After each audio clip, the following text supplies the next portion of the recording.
A la conferencia.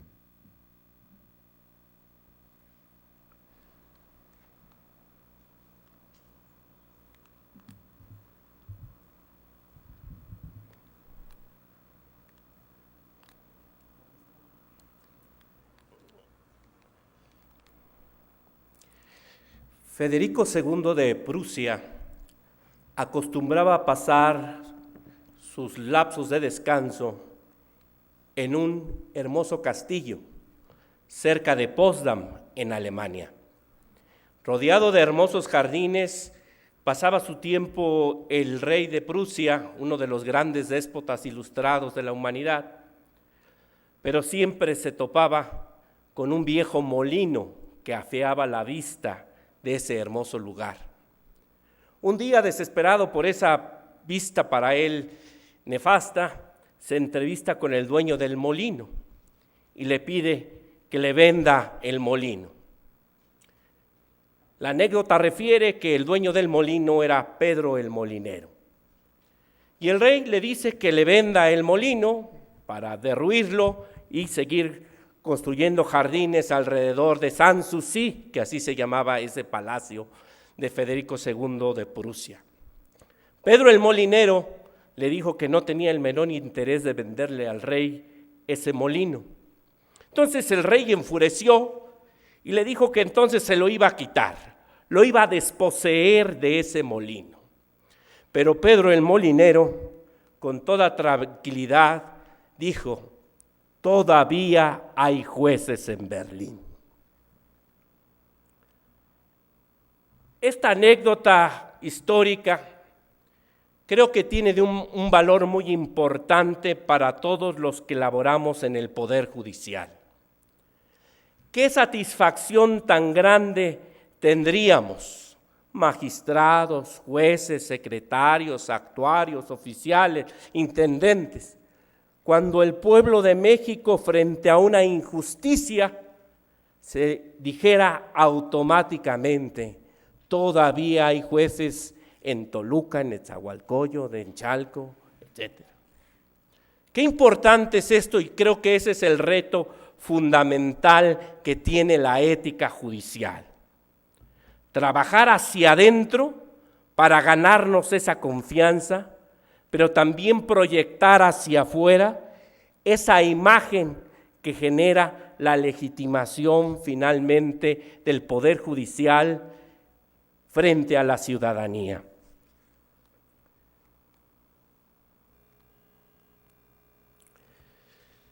¿Dónde está la legitimación democrática de los juzgadores que no somos electos? Afortunadamente, en nuestro país ya hay un sistema de carrera judicial perfectamente consolidado, como aquí en el Poder Judicial del Estado de México. Sin embargo, pues ejercemos un poder que no viene directamente del pueblo. Entonces, ¿de dónde viene esa legitimación democrática? El pueblo no votó por nosotros, como sí lo hizo por el Poder Ejecutivo o por el Poder Legislativo. En nuestro país bien sabemos que no se vota por los jueces.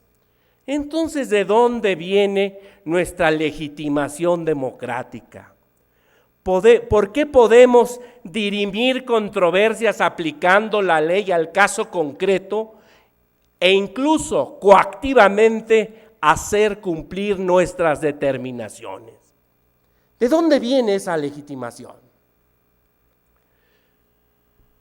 Pues los estudiosos han llegado a la conclusión que esa legitimación viene de un desempeño profesional apegado estrictamente a principios, virtudes y deberes que recopila la ética judicial.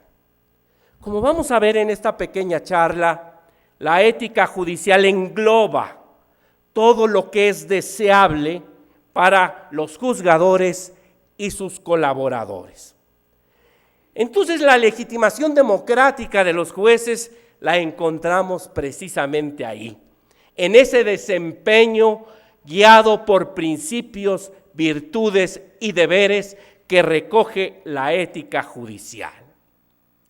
Pero, ¿qué es eso de la ética judicial? Yo recuerdo que es muy común la expresión, sobre todo cuando uno está en un juzgado mixto y está enfrentando casos de diversas materias, y que uno de los primeros retos que tiene uno al resolver un conflicto es, ver cómo se come ese asunto, cuál es el marco normativo que rige ese asunto. Cuando hablamos de ética judicial, ¿a qué nos referimos? Y podemos decir que la ética judicial es una ética profesional. Y aquí es importante distinguir la ética general como parte de la filosofía práctica, de la ética profesional, que ya está en el campo de la realidad, pero que no pierde de vista esa conexión con la filosofía, principalmente con la parte axiológica, con la parte de valores. La ética judicial es una ética profesional dirigida en primera instancia a los servidores públicos de órganos jurisdiccionales, en la que a través de principios, virtudes y deberes se orienta su óptimo desempeño para beneficio de la sociedad, y a la vez se fomenta una buena percepción pública para incidir tanto en esa confianza social que nos da esa legitimidad que buscamos los jueces del Poder Judicial. Fíjense ustedes que la ética profesional, y esta es una idea de un magistrado latinoamericano, Steidel Figueroa, que dice que la ética profesional tiene dos preocupaciones fundamentales: el correcto desempeño de la función, pero también la percepción social, la aceptación o confianza social que debemos lograr en la ciudadanía. Y aquí la ética judicial comparte con cualquier otra ética profesional estas dos cuestiones. La ética médica, pues lo que busca es que los médicos tengan un excelente desempeño en la práctica médica, pero que además los pacientes tengamos confianza en esos médicos. Lo mismo podemos decir de los periodistas, de los aviadores, etcétera. Se buscan esos dos campos: el correcto desempeño y la aceptación y confianza social. Y esto es importante no perderlo de vista, porque muchas veces pues podemos quedarnos en la primera parte. No, es que yo estudio mis asuntos con acuciosidad, trabajo incesantemente, cumplo con la independencia, la imparcialidad, la objetividad, el profesionalismo, la excelencia y 17 virtudes. Sí, pero te vas a las cantinas, te emborrachas y te pones muy mal, te portas socialmente muy mal. O vas al partido de fútbol y gritas improperios y avientas la cerveza y con quién sabe con qué expresión a las personas que están debajo. Y ahí debemos preguntarnos si esta conducta fuera de la oficina incide en esa aceptación o confianza social. Como vamos a ver, fue Manuel Atienza el que aporta al Código Modelo Iberoamericano y al Código Nacional Mexicano, pues esa concepción del observador razonable. ¿Qué diría un observador razonable? Pues de un juez que tiene estas conductas, si está contribuyendo o no a esa aceptación y confianza de la ciudadanía en la judicatura.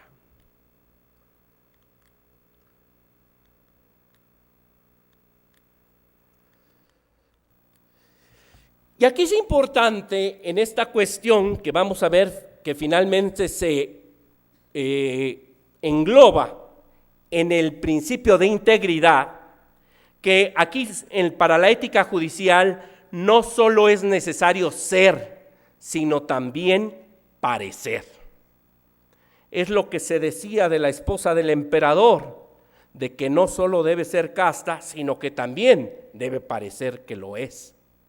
Y esto es importante. ¿Qué dirá el observador razonable de una conducta? ¿Apoyo sumo a esa aceptación y confianza social que va a dar legitimidad a los jueces, o no estoy sumando para nada en ello?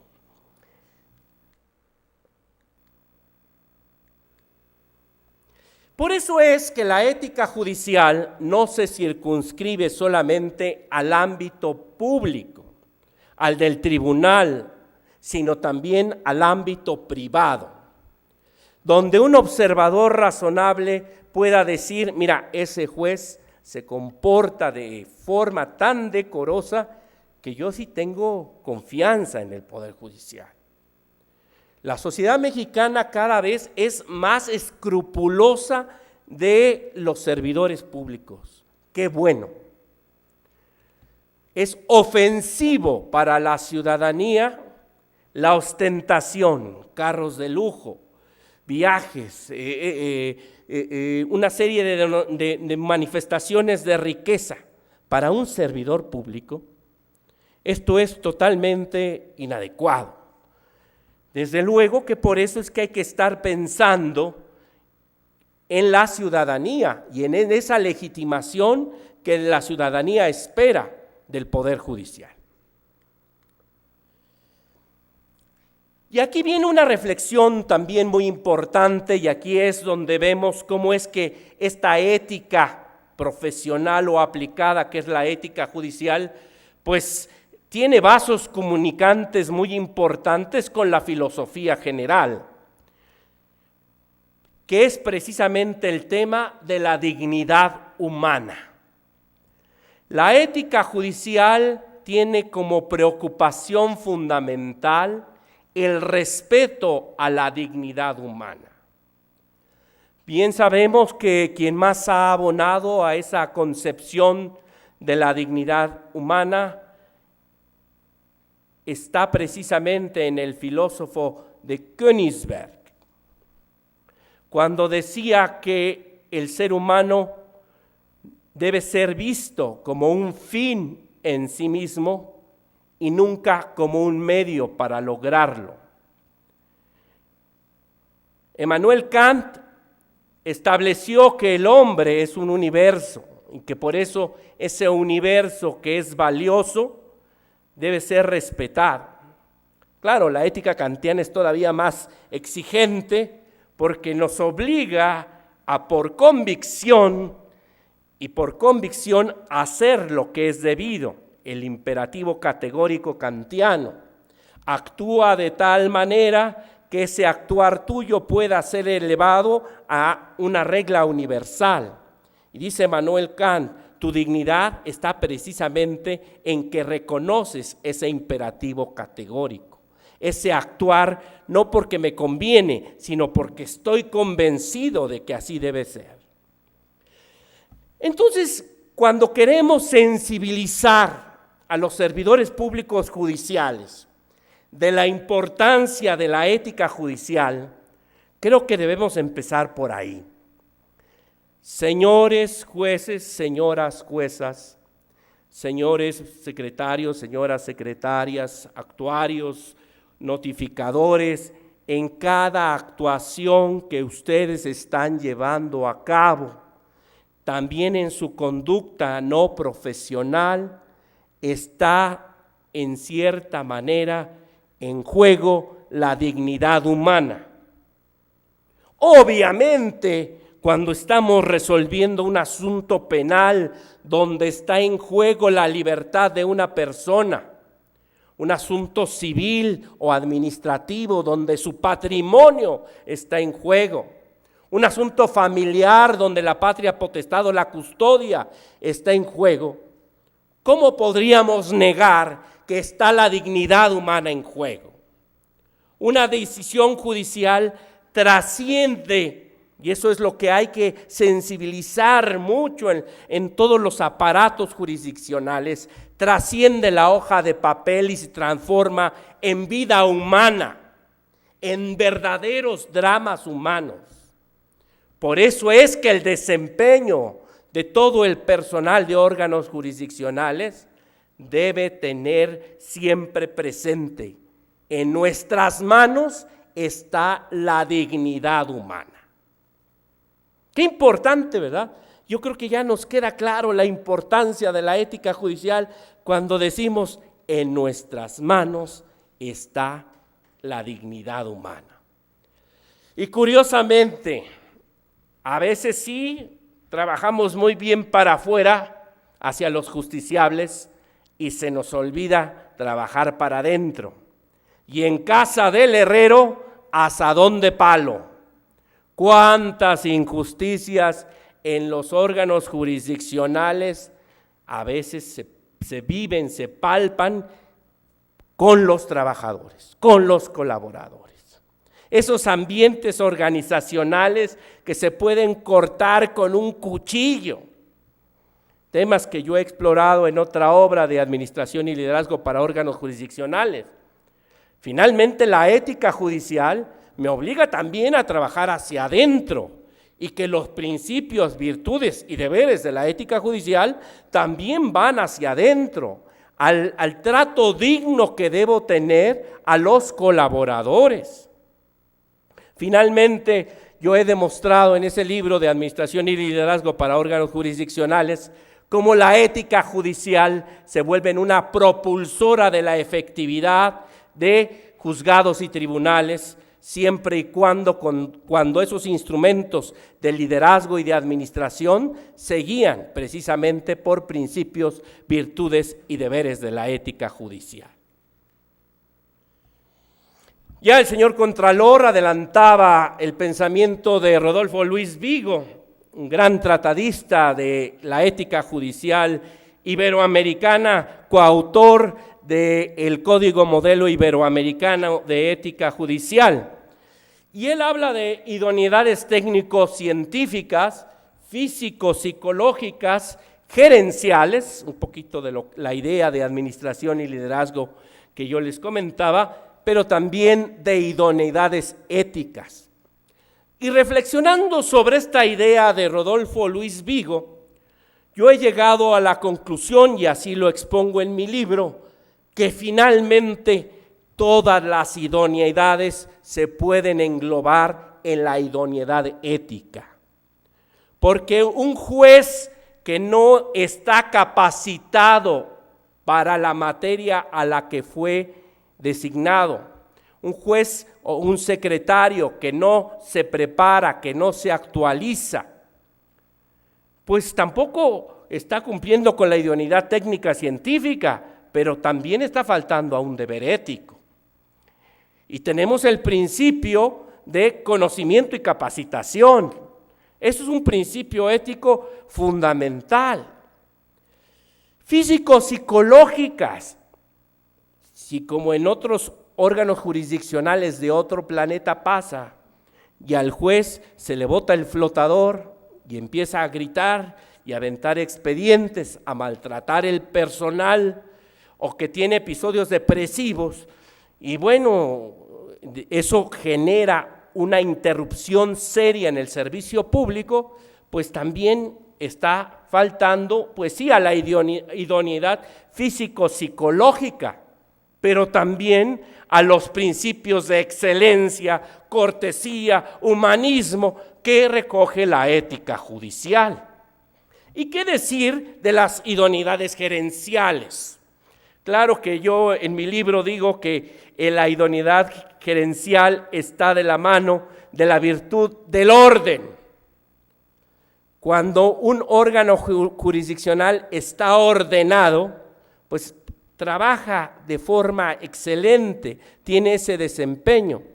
Pero como cuando en el libro de administración empiezo hablando del juzgado pésimo de distrito de la ciudad del caos, pues ese juzgado pésimo de distrito de la ciudad del caos, pues obviamente su titular no tenía ninguna idoneidad gerencial, pero al mismo tiempo está faltando a principios, virtudes y deberes que recoge la ética judicial. Entonces podemos concluir que la ética judicial recoge completamente esas idoneidades que son necesarias para el excelente desempeño de los jueces y sus colaboradores, y desde luego pues marca una orientación firme hacia dónde debemos guiar nuestra conducta. Y fíjense que a nivel latinoamericano, iberoamericano, estas ideas se empezaron a decantar en la elaboración de códigos de ética judicial. Esto no es nuevo, en el ambiente anglosajón es algo muy común.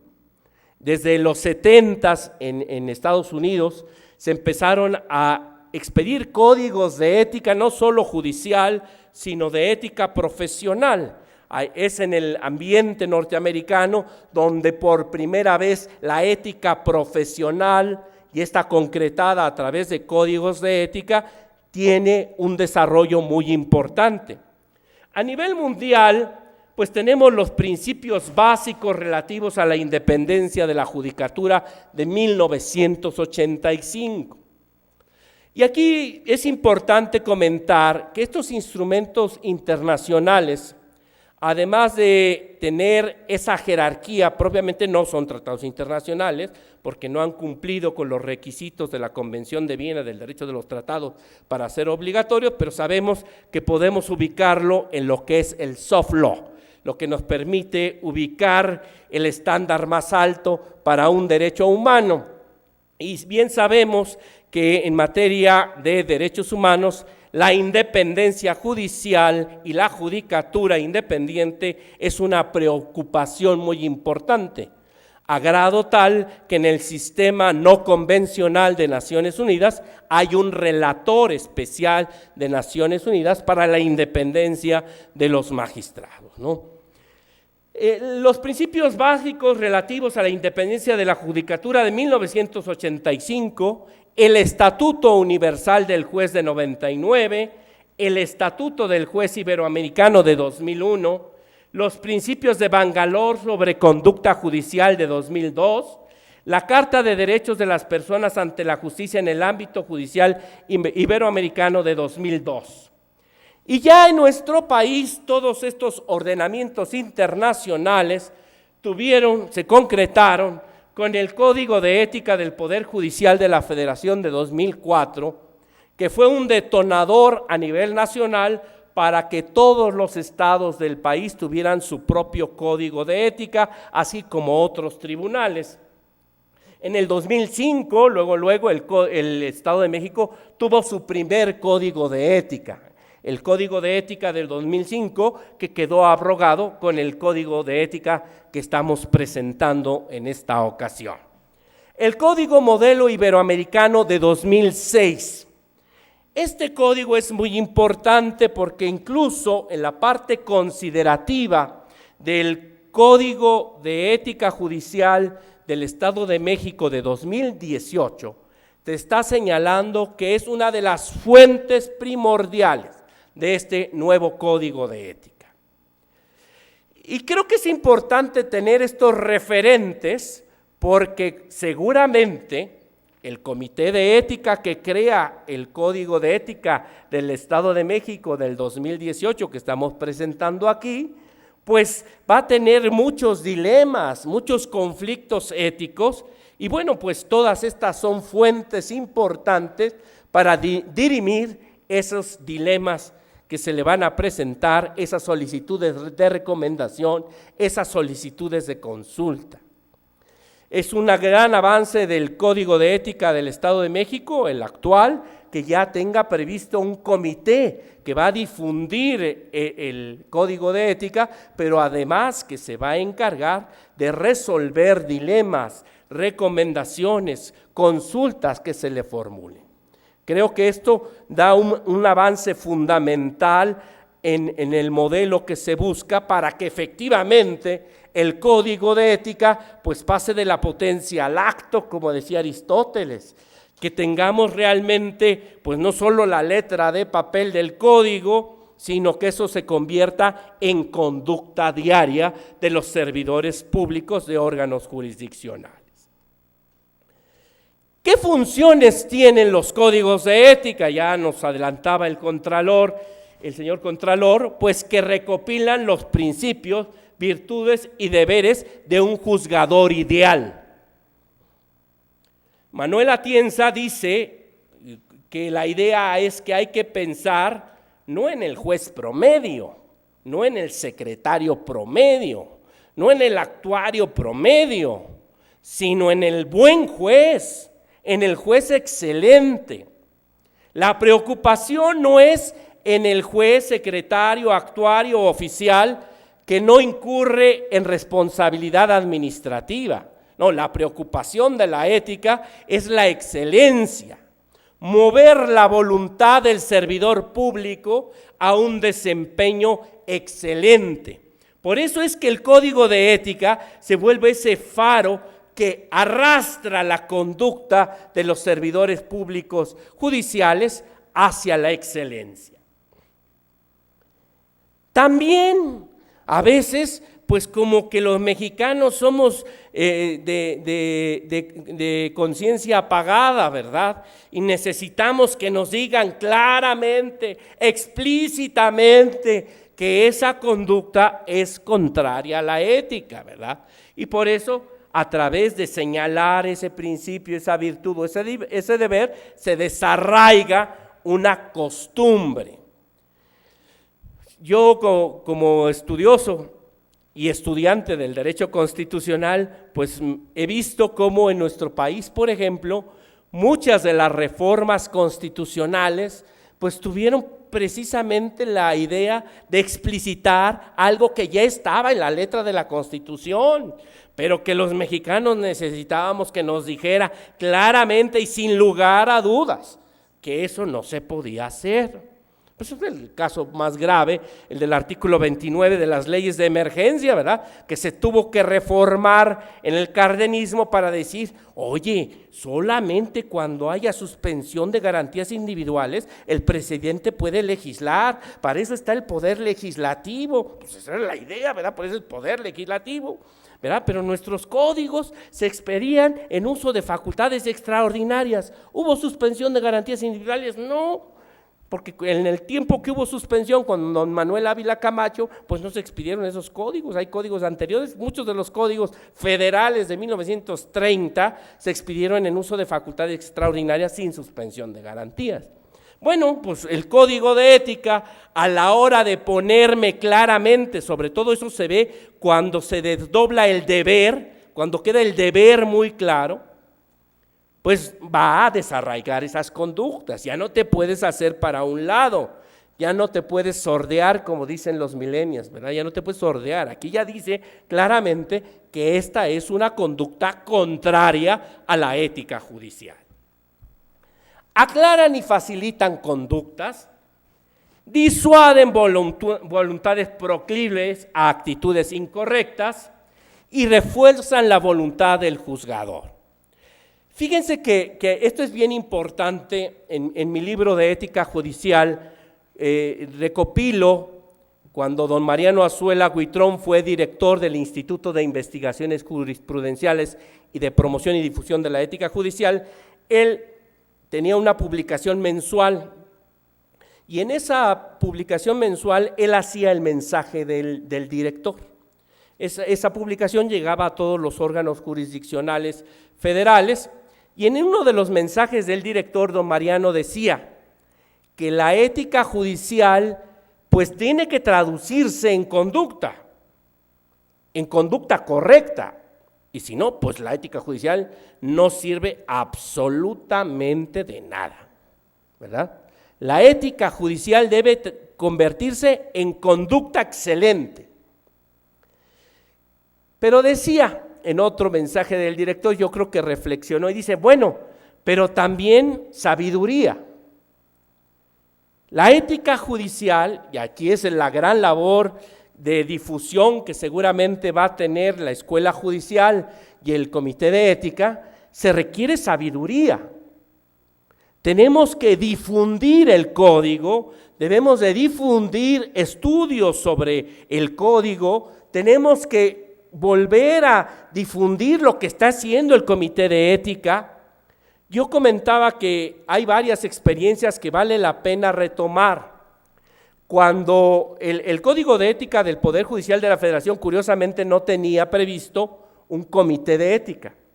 Fue el Código Nacional Mexicano y el Iberoamericano el que sí tienen previsto un Comité Nacional de Ética Judicial, donde el director del instituto era el secretario de ese comité. Y el comité fue sistematizando, incluso en la forma en la que se hacen las tesis de jurisprudencia del Poder Judicial de la Federación, las solicitudes de recomendación. Y esto es una manera de hacerlo muy accesible. A ver, ¿qué involucra la cortesía? ¿Los juzgadores pueden o no pueden usar redes sociales para difundir su trabajo? Los juzgadores pueden pertenecer o no a una logia masónica. Los juzgadores es correcto que acudan a eventos organizados por barras, colegios de abogados. Bueno, cosas así son las que fueron respondiendo tanto la Comisión Nacional de Ética Judicial como la Comisión Iberoamericana de Ética Judicial. Creo que esta labor es muy importante y ahora con el apoyo de las páginas de internet, creo que puede ser una cuestión muy importante para que de sabiduría lleguemos a conducta. Por eso tenemos que difundir el código, explicar el código, hacer artículos sobre el código. El Poder Judicial de la Federación por eso creó un instituto para difundir con estudios. Yo en mi libro me di a la tarea de sistematizar pues toda esa bibliografía que hizo la Suprema Corte sobre ética judicial, con los links a internet, a la biblioteca digital de la Corte. Esto no es piratería, son obras del dominio público. La biblioteca digital de la Corte está al servicio de todos ustedes, pero ahí están los links y es importante por la sistematización que yo hice de todo ese trabajo. Pues esta sabiduría, pues hay que difundirla en las aulas. Fíjense que ustedes que algo que para mí ha sido un acierto y he visto cómo ha cambiado el perfil de egreso. El Poder Judicial de la Federación tiene un curso emblema, el curso básico de formación y preparación de secretarios del Poder Judicial de la Federación. La última versión del plan de estudio, pues todavía la aprobamos en 2006, cuando yo formaba parte del comité académico de la Escuela Judicial, y claro, teníamos un módulo dedicado a ética judicial, pero en las últimas versiones, el comité académico de la Escuela Judicial tomó la decisión de que el curso empezara con un seminario de ética judicial. A mí me ha tocado impartirlo allá con esta nueva versión durante 4 años, allá en Guanajuato, en la Escuela Judicial del Poder Judicial de la Federación de Guanajuato, y puedo dar testimonio del impacto que se tiene. Como que ya parto, y esa es la importancia de ver esto como filosofía, de que esto es algo valioso, que así te tienes que comportar aquí, que hacia eso tenemos que tender, que tu formación sí es en amparo, es en civil, es en penal, en constitución, sí, pero lo más importante, la sustancia, es el desempeño ético. Por eso, sabiduría y conducta. Sí es importante difundir la ética judicial, pero lo más importante, desde luego, es convertirlo esto en conducta.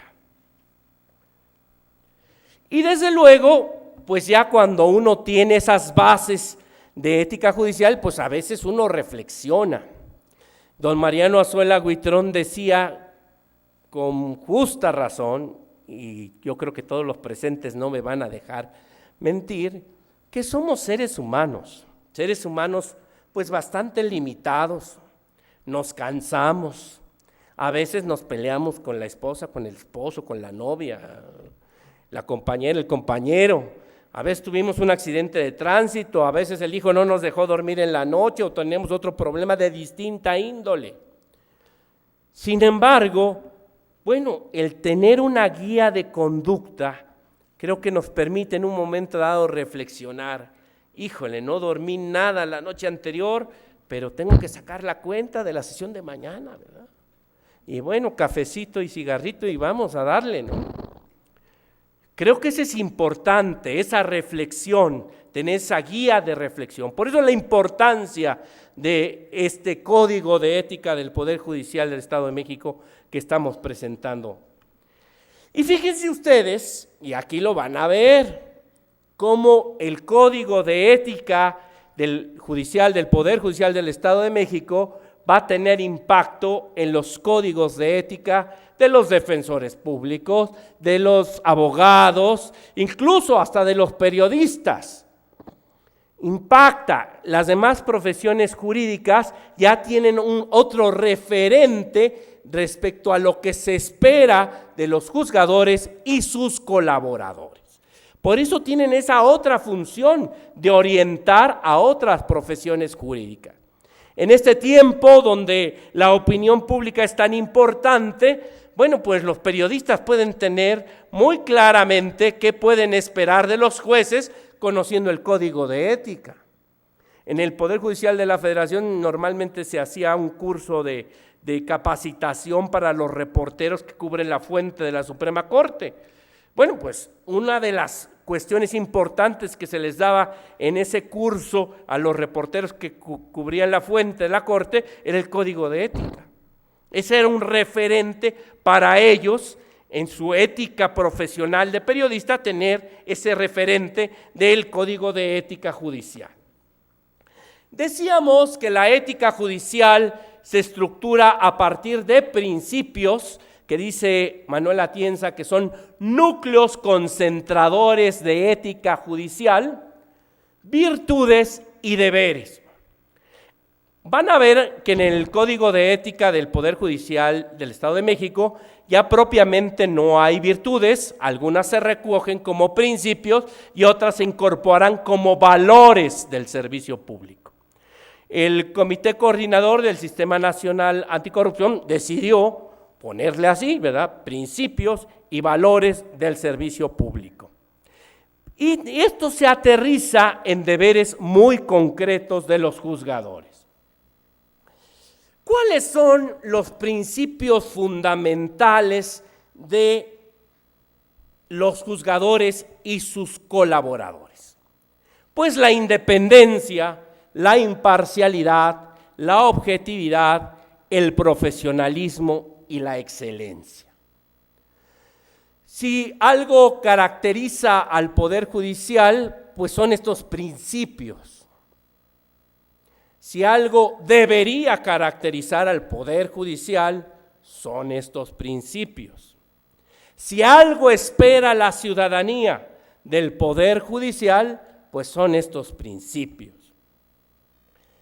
Fíjense ustedes que creo que fue un acierto en el 2004, cuando se expidió el Código de Ética del Poder Judicial de la Federación, que se definió independencia, imparcialidad, objetividad a partir de la misma frase y se le fue dando la diferencia específica, diríamos en lógica. Dice, la actitud del juzgador frente a influencias extrañas al derecho provenientes del sistema social es independencia. Cuando lo presiona el señor gobernador del estado, un diputado, un senador, desafortunadamente en otras latitudes, el propio aparato judicial, los periodistas, las redes sociales, y el juez tiene esa actitud frente al sistema social de resolver conforme a derecho, hace uso de ese principio.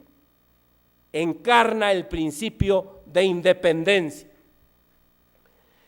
Si el juez tiene esa actitud frente a las partes, actúa con imparcialidad.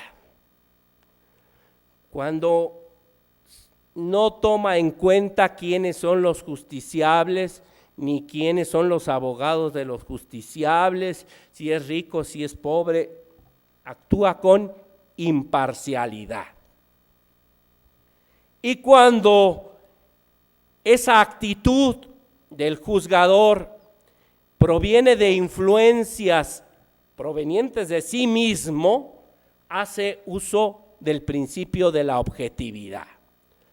El juez puede tener convicciones, incluso a veces morales, que no coinciden con algunos principios constitucionales. Entonces el juez tiene que resolver el asunto conforme a derecho y entonces hará uso de la objetividad. Entonces, esta actitud del juzgador frente a influencias extrañas al derecho, provenientes del sistema social, de las partes o de uno mismo, pues son las características fundamentales del juzgador junto con el profesionalismo y la excelencia. El profesionalismo lo vamos a ver en el Código de Ética del Estado de México, que está desglosado en muchos puntos.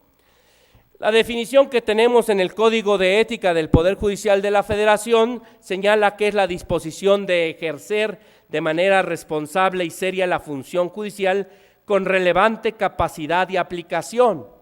Dentro del profesionalismo podemos entender que se encuentra el conocimiento y capacitación, que en otros códigos, como es el caso del Estado de México, es un principio fundamental.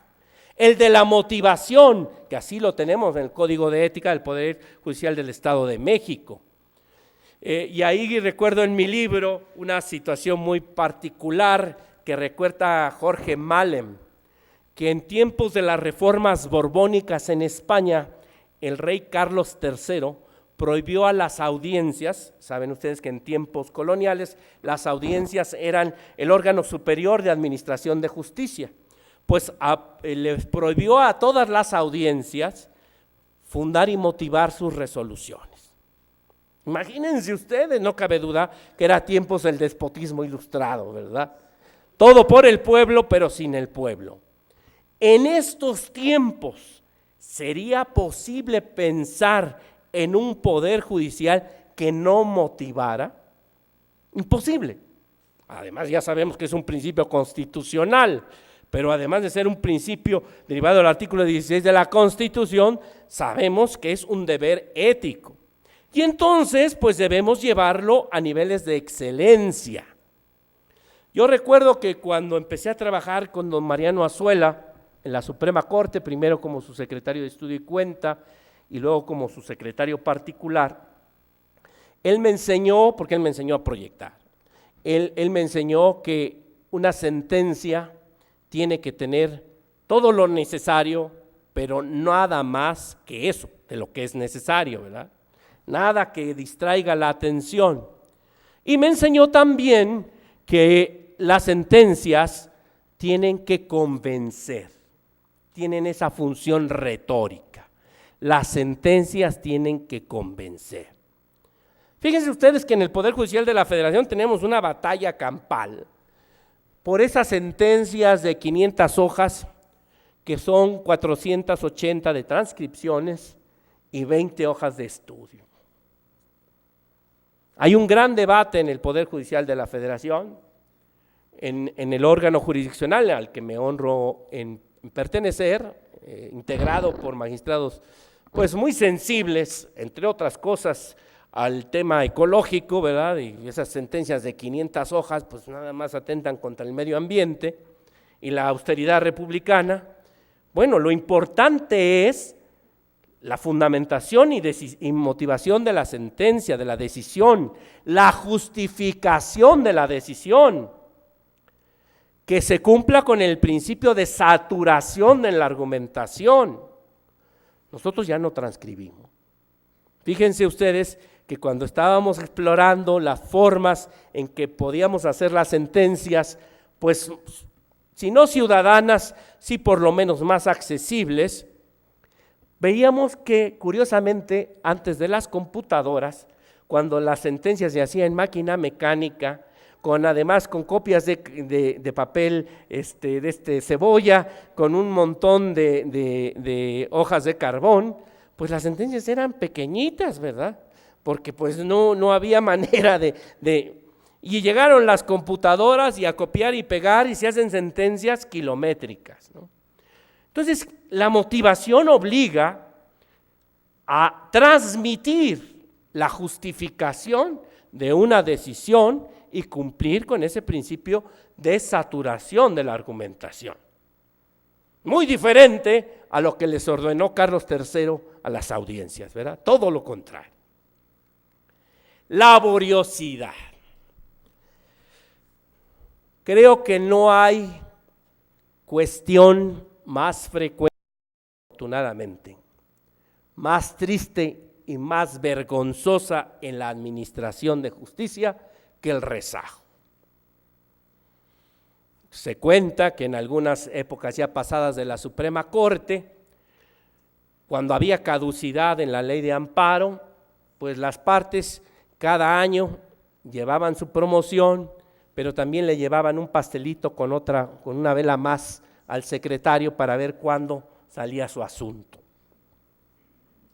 Y muchas veces el rezago es producto de la pereza.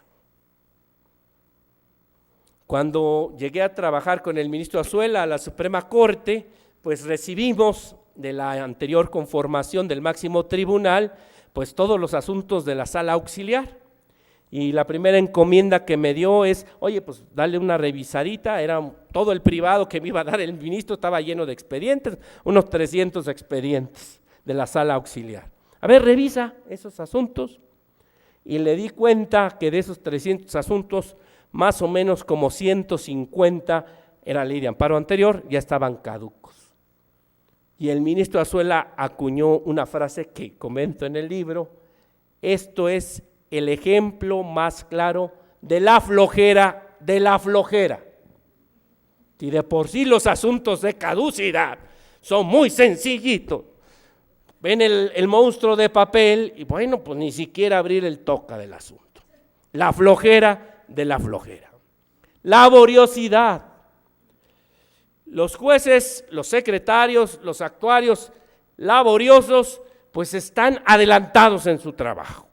Están pensando en lo del día de mañana, en la cuenta de la semana siguiente, están con esa inquietud de no tener rezago, de no enfrentar una contingencia y que ya no puedan completar la cuenta, o que el asunto ya no salga el día de la audiencia, o que la notificación no salga en el término legal. Laboriosidad. Esto es vivir por adelantado, como decía Baltasar Gracián, ¿verdad? Responsabilidad.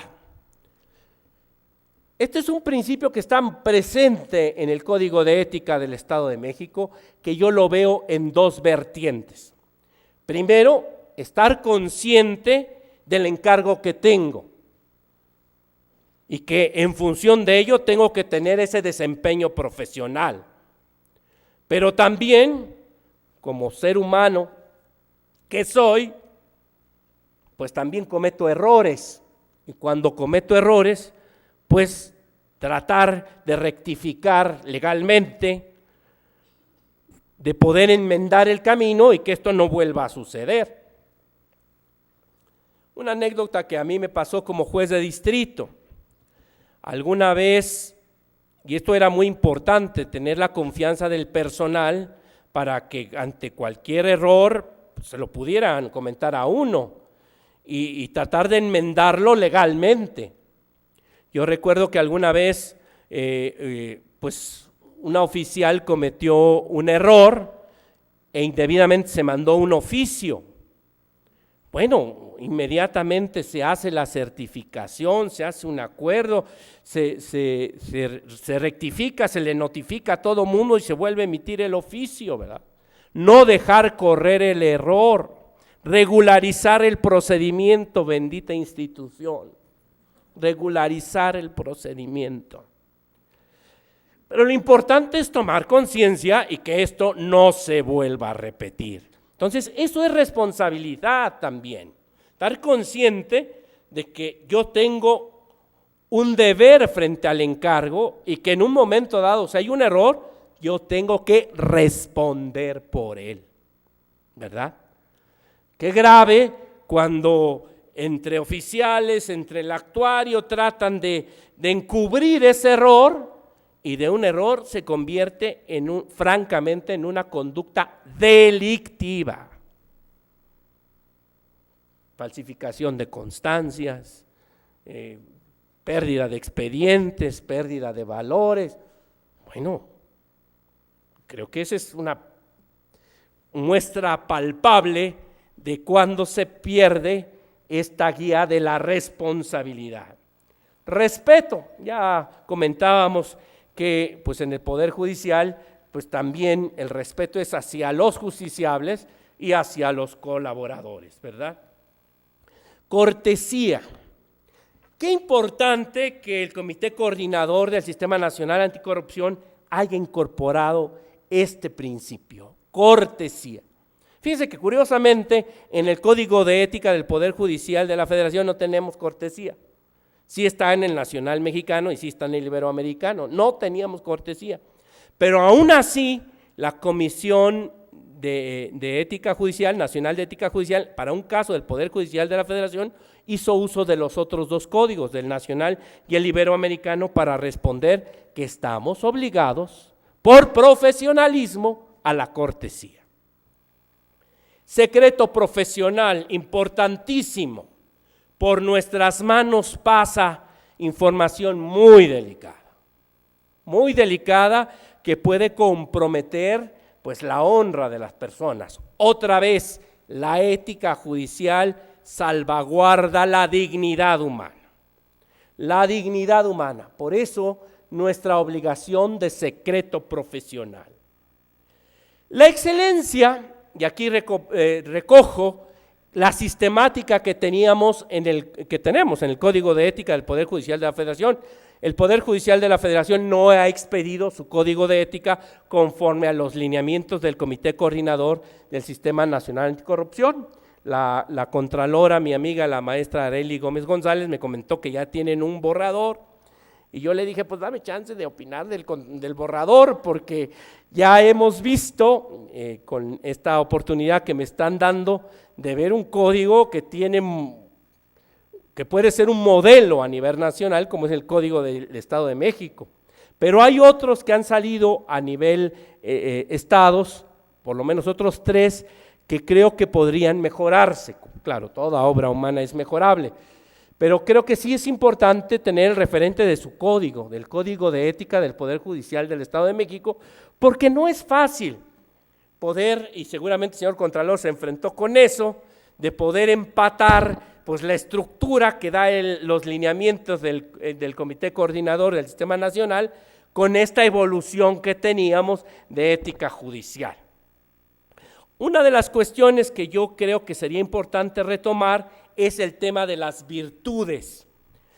En el Código de Ética del Poder Judicial del 2004 teníamos las virtudes de humanismo, justicia, prudencia, fortaleza, patriotismo, compromiso social, orden, decoro, perseverancia, humildad, sencillez, sobriedad, honestidad y transparencia. Algunas de las otras virtudes las comenté al explicar la cuestión del profesionalismo. Y algunas van a ver ustedes que están contemplados como principios del servicio público del Poder Judicial del Estado de México. Creo que hacen falta unas cuantas, entre las que creo que son muy importantes es el de la fortaleza, que creo que es muy importante en el Poder Judicial. Si no tenemos fortaleza, y miren que este año 2018 en el Poder Judicial de la Federación yo lo declaré como el año de la fortaleza judicial, y ustedes sabrán por qué, ¿verdad? Es el año de la fortaleza judicial. Integridad. Fíjense que es la integridad la que permite responder a esa segunda preocupación de la ética, la percepción social que se tiene de esa profesión, en este caso de los jueces. Aquí viene un problema serio porque en el lenguaje que utiliza el Comité Coordinador del Sistema Nacional Anticorrupción habla que deben expedirse unas reglas de integridad. ¿Y qué es lo que quisieron decir con reglas de integridad? Yo no creo que vaya en esa acepción de integridad que teníamos desarrollada a partir del Código Nacional y del Código Iberoamericano y de observador razonable, que viene desde los principios de Bangalore. Creo que más bien, y esa es la interpretación que yo le estoy dando en un artículo que estoy preparando, que reglas de integridad, por lo que yo advierto, más bien se refiere a los deberes. Cómo los principios del servicio público y los valores del servicio público judicial se desdoblan en cuestiones muy concretas, y esos serían los deberes. El Código de Campeche, por ejemplo, que se expidió ya con los lineamientos del Comité Coordinador del Sistema Nacional Anticorrupción, así lo entendió. Luego, en los lineamientos dicen que se debe expedir unas reglas de conducta para poder difundir el código. En mi interpretación, creo que pues precisamente lo que quiere hacer el Código de Ética es conducta. Entonces yo creo que debemos entender que esas reglas de conducta están ya previstas en el Código. Yo así creo que puede aterrizarse. Si no, imagínense ustedes, vamos a tener Código de Ética, reglas de integridad, luego vamos a tener Código de Conducta. Creo que esto se va a volver difícil, complicado para los comités de ética. Yo creo que así hay que entenderlo, ¿verdad? Pero se presta a la interpretación, se presta totalmente a la interpretación. Finalmente, creo que es importante ver que la ética judicial puede tener diversos modelos. Y esto es importante cuando se discutan en los comités de ética, pues algunos dilemas, algunos problemas que se presenten. ¿Obedecemos simplemente a las consecuencias, como en el derecho? ¿Lo que nos preocupa nada más es la consecuencia? ¿O nos quedamos simplemente en los deberes, el deontologismo? ¿O vamos más allá y nos vamos a la ética de las virtudes? Finalmente, en nuestro país y en Iberoamericana adoptamos el modelo de ética de las virtudes o del carácter, o ética de la felicidad, que viene de Aristóteles en la Ética a Nicómaco. Se trata que de las conductas correctas, pues no sea como esa sola golondrina que no hace verano, como el propio Aristóteles dice, sino que se conviertan en hábitos, y esos hábitos nos lleven a la excelencia. Conductas correctas más hábitos se vuelve la excelencia. Por eso la excelencia pues no es simplemente una conducta, sino es un hábito. Fíjense ustedes algo bien interesante. La neurociencia ha demostrado que si una misma conducta se repite por determinado tiempo, y a veces en algunos casos hablan de 19 semanas, fíjense qué poquito, 19 semanas, se hace ya un surco neuronal y nuestro cerebro empieza a actuar de esa manera. Nuestro cerebro se va a sentir mal, se va a sentir desubicado completamente si no actúa de esa manera. Creo que la neurociencia nos ayuda precisamente a esto, ¿no? Vamos a hacer conductas correctas, orientadas por los códigos de ética, vamos a hacer de esto hábitos buenos, y esto nos lleva a la excelencia. Se trata de tener una segunda naturaleza. Finalmente, que ya en automático esta sea la forma natural de actuar. Tener esa segunda naturaleza. El tema de las virtudes judiciales creo que es muy importante retomarlo en los códigos, porque las virtudes humanas son esas cualidades humanas que son adquiridas y que desde luego a través del desempeño, de la repetición de conductas, podemos nosotros lograr y convertir en hábitos buenos y en la excelencia. Creo que aquí es algo muy importante retomar esta idea que yo pongo en este conjunto, en este diagrama. ¿Por qué es necesaria la ética judicial si ya tenemos las leyes de responsabilidades? Porque precisamente la ética judicial no se queda con los mínimos del derecho, las conductas más repudiadas, digamos que son pues más deleznables para la sociedad, están en el Código Penal. Luego en la ley de responsabilidades, en la ley orgánica. Pero esas cuestiones de excelencia, de máximos, pues esas las recoge la ética. Claro, la ética se preocupa también por los mínimos. Desde luego, pues la ética repudia cualquier acto de deshonestidad que pudiera ser un delito, pero no se queda en eso. La honestidad la lleva al nivel de un desempeño excelente. Por eso es que la ética judicial no se queda en los mínimos del derecho, sí lo recoge, pero va más allá y nos llama a la excelencia. La ética judicial es ese faro que orienta la conducta de los juzgadores y de sus colaboradores a la excelencia. No nos quedamos con los mínimos del derecho, sino que vamos a eso, a la excelencia. Ya comentábamos a lo largo de la plática, bueno, que finalmente el Código de Ética del Poder Judicial del Estado de México surge a partir de estas disposiciones de leyes generales y de los lineamientos que emitió el Comité Coordinador del Sistema Nacional Anticorrupción. Y es de los primeros códigos de ética judicial que ya salen con este modelo. Simplemente me invitaron también a estar presente en el lanzamiento del Código de Guanajuato, en el del Campeche y el de Michoacán. Todavía en el Poder Judicial de la Federación tenemos ese pendiente de emitir el Código de Ética conforme a esos lineamientos. Quisiera terminar esta plática con una reflexión.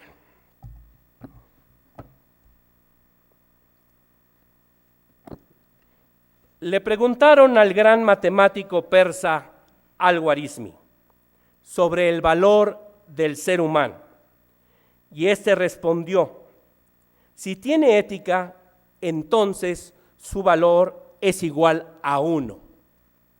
Si además es inteligente, agréguele un 0 y su valor será igual a 10. Si también es rico, súmele otro 0 y su valor será igual a 100. Si por sobre todo eso además es una persona de bello aspecto, agréguele otro 0 y su valor será igual a 1000.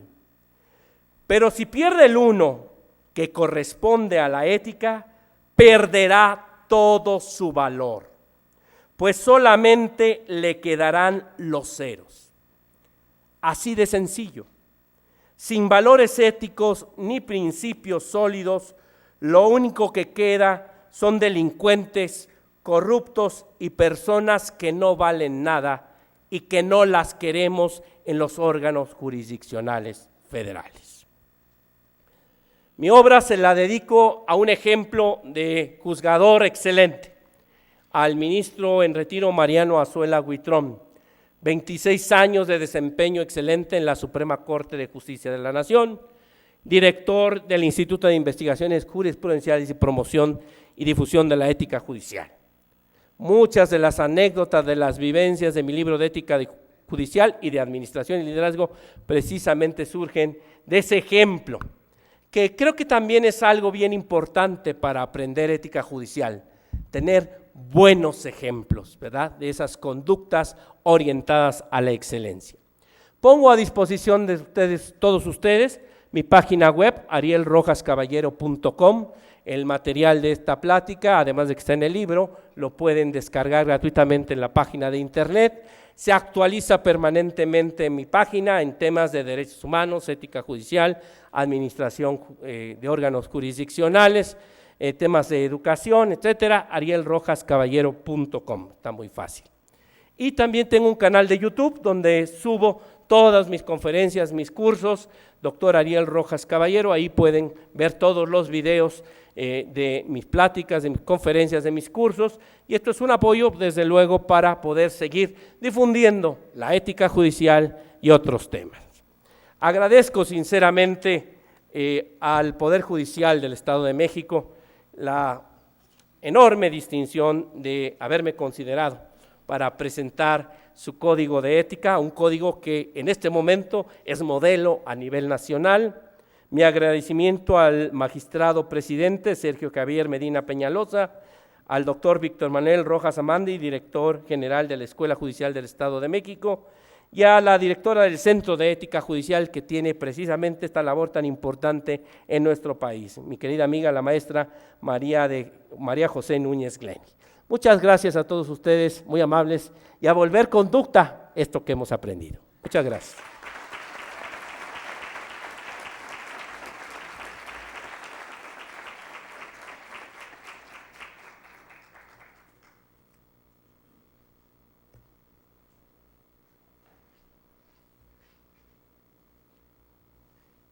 Creo que ya se nos fue el maestro de ceremonias. Si alguien quiere que le firme mi libro, con mucho gusto estaré un momentito firmando los libros. Tiene Porrúa un módulo aquí en la entrada del salón. Yo les comento, y le comentaba al señor director de la Escuela Judicial del Estado de México, que con Porrúa hemos logrado una inercia muy importante, porque por un lado, pues son como magistrado de circuito, pocos espacios tengo para difundir esos temas, y gracias a que Porrúa me edita los libros, pues puedo llegar a un mayor número de personas, y desde luego pues esto apoyado con el libro como instrumento didáctico, la página de internet y el canal de YouTube. Yo creo que son 3 instrumentos que van de la mano y están relacionados. Pero don José Antonio Pérez Porrúa no hace los libros para que sean éxitos de bodega, y entonces si no se venden los libros ya no me vuelve a publicar nada. Entonces, gracias a su magnanimidad, pues que podemos seguir escribiendo. Muchas gracias. Muchas gracias, magistrado doctor Ariel Alberto Rojas Caballero, por su conferencia.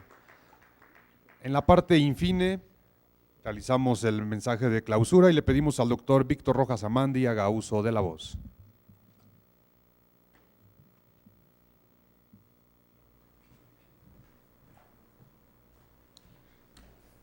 Buenas noches a todos, seré muy breve, agradeciendo la presentación que tuvo el magistrado Rojas Caballero, quien nos visitó exprofeso para esta presentación de nuestro Código de Ética. Magistrado, muchísimas gracias por su presencia aquí. Podemos recuperar de lo que él dijo, que precisamente estos temas éticos se tienen que encuadrar en un marco filosófico, porque la filosofía es, como diría Hegel, una consideración reflexiva de los objetos. Aquí es donde nosotros debemos reflexionar sobre el ser y el actuar de los juzgadores, precisamente desde una perspectiva de los objetivos fundamentales, de los principios, virtudes y deberes con que se debe cumplir esta función. Fíjense ustedes que con la ética ha habido una distorsión en el derecho desde hace algunas décadas, ya podríamos decir, nos acercamos al siglo, porque uno de los más grandes exponentes de la teoría del derecho, Hans Kelsen, nos acostumbró a ver separada la ética del derecho.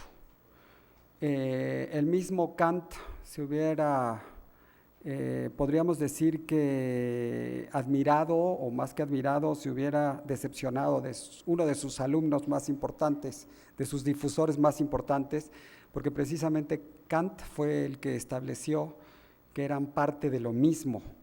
A pesar de eso, solamente para propósitos epistemológicos, Kelsen separaba el derecho de la ética, pero no para los propósitos de vida o de deber ser en la función jurisdiccional. Por lo mismo, entonces nos acostumbramos a ver la legalidad y la legitimidad de las funciones que se relacionan con el derecho como 2 temas separados que no tienen que ver uno con el otro. Y sin embargo, como bien nos demostró, nos lo expuso además el magistrado Rojas Caballero, precisamente el derecho es, como diría Kant, es un mínimo ético. El máximo ético es lo que lo complementa y la base donde se para el derecho. Es muy interesante la perspectiva que el magistrado nos expone en el sentido precisamente de cómo lo ético sirve para dignificar la profesión. No nada más para dignificar al ser humano, sino para dignificar la profesión. Podemos nosotros llevar a cabo muchas actividades de muchas maneras. Cualquier tipo de actividad que se nos pidiera que pudiéramos realizar, la podríamos hacer con calidades muy diferentes dependiendo de nuestros perfiles, nuestras capacidades, nuestras actitudes, nuestras formaciones y perfiles, y sin embargo nosotros deberíamos de ser suficientemente capaces para declinar aquellas invitaciones que pudiéramos tener para llevar a cabo actividades en donde nosotros estamos conscientes que no las pudiéramos desempeñar con la mayor excelencia posible. Precisamente esto es lo que tiene como propósito difundir la ética, y esto es para lo que nos va a servir aquí en el Estado de México el Código de Ética. Precisamente va a ser para garantizar que en la función del día a diario que llevan a cabo todas las personas, no nada más los juzgadores, todas las personas que laboramos aquí en el Poder Judicial, nos sintamos comprometidos, adoptemos una actitud de excelencia y tratemos de desempeñarla con el mejor profesionalismo y con la mejor calidad posible. De esta forma, podríamos decir que el Código de Ética del Poder Judicial del Estado de México es referente de estos principios éticos a los postulados y aspiraciones constitucionales de administrar una justicia pronta, completa e imparcial, con lo cual el servidor judicial cuenta con un criterio para saber si su conducta está apegada a la realización de estos valores máximos. El trabajo judicial es un trabajo socialmente determinante porque permea, trasciende, educa, genera bienestar, es un trabajo que genera confianza. Debe ser siempre interés fundamental de nuestra institución aprovechar debidamente el capital humano, promoverlo, capacitarlo y sobre todo dignificarlo. Ese ha sido, sin duda, el mensaje que día a día promueve el señor presidente del Tribunal Superior de Justicia del Estado de México, magistrado doctor Sergio Javier Medina Peñalosa, que uno de sus objetivos más importantes de toda institución es el mejoramiento constante del capital humano. No me resta más que agradecer el apoyo y participación del Centro de Ética Judicial, del doctor Ariel Alberto Rojas Caballero, del maestro Gerardo René Gómez Estrada, de los señores y señoras consejeros, de quienes se han sumado en la muy loable esfuerzo de generar esta vocación mística para el desempeño de la actitud jurisdiccional. Muchas gracias y que tengan una excelente tarde. Asimismo, en la parte infine de esta conferencia, le hace entrega el director general de la Escuela Judicial, el doctor Víctor Manuel Rojas Amandi, al doctor Ariel Alberto Rojas Caballero, un reconocimiento por su ponencia en esta brillante tarde. Muchas gracias, doctor. Y asimismo se le hace entrega de unos pequeños presentes. Con un fuerte aplauso despedimos este evento. Damas y caballeros, que todos tengan una excelente tarde.